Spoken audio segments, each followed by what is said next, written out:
कोल्हापूर जिल्ह्याची वरदायिनी असणाऱ्या पंचगंगा नदीत रसायनयुक्त पाणी सोडलं गेल्यानं नदीचं पाणी फेसयुक्त झालंय। शिरोळ तालुक्यातील तेरवाड बंधाऱ्याजवळ नदी पात्र फेसानं झाकाळून गेलंय।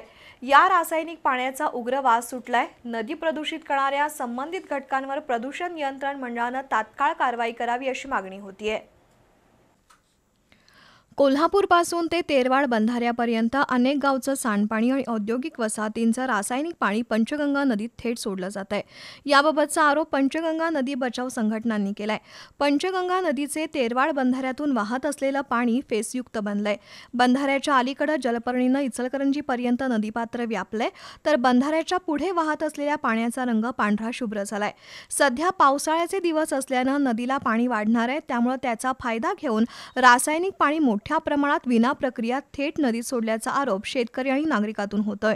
प्रदूषण नियंत्रण मंडळानं त्याचा गांभीर्यानं विचार करून प्रदूषित घटकांवर तात्काळ कारवाई करावी अशी मागणी होतीये।